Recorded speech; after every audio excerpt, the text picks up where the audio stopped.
आज बात करते हैं थर्ड पोएम की, कीपिंग क्वाइट। इसके जो पोएटर हैं वो पेब्लो नेरुडा है। क्वेश्चन है बच्चों, what symbol from nature does the poet invoke to say that there can be life under apparent stillness. What क्या, प्रकृति जो है किस प्रतीक के बारे में कवि को स्मरण कराती है? प्रकृति किस प्रतीक के बारे में कवि को स्मरण कराती है?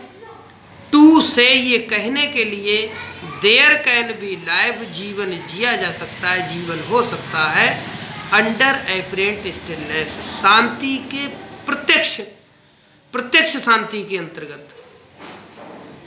मतलब किस प्रतीक का स्मरण कराती है ये कविता? प्रकृति अपने माध्यम से इस कविता में कवि को किस प्रतीक के स्मरण कराती है ये कहने के लिए कि जीवन प्रत्यक्ष शांति के अंतर्गत हो सकता है। ये प्रश्न है।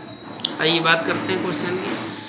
थाओ हालांकि द होल नेचर पूरी प्रकृति गिफ्ट्स देती है आसमाने हमें, स्ट्रेंथ ताकत हमें ताकत देती है, मोटिवेशन प्रोत्साहन देती है, टू वी एलिव जीवित रहने के लिए।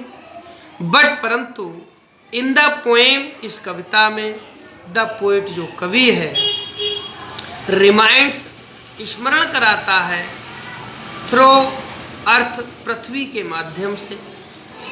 इस कविता में जो कवि हैं वो कवि कविता के माध्यम से पृथ्वी के तरफ से स्मरण कराते हैं। क्या? There can be life under apparent stillness. वो कह रहे हैं कि जीवन शांति के अंतर्गत प्रत्यक्ष रूप में हो सकता है।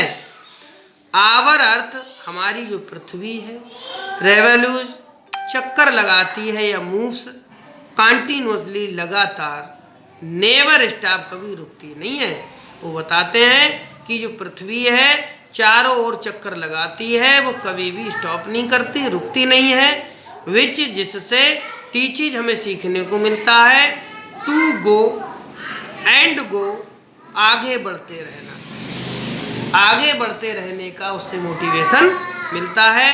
पृथ्वी ये सिखाती है कि चारों ओर लगातार घूम के कभी थकती नहीं है, कभी रुकती नहीं है। ऐसे ही हमको कभी भी रुकना नहीं चाहिए, आगे बढ़ते रहना चाहिए। तो यहाँ पर बता रहे हैं हैड इन एवरी, प्रत्येक सिचुएशन मतलब परिस्थिति में, एवरी सिचुएशन प्रत्येक परिस्थिति में, लाइफ मस्ट गो ऑन जीवन में चलते रहना चाहिए। कवि महोदय यहाँ बता रहे हैं हमें जीवन में रुकना नहीं चाहिए। जिस प्रकार से पृथ्वी कभी नहीं रुकती है, हमें अपने जीवन में आगे बढ़ते रहना चाहिए। Thanks to all of you students.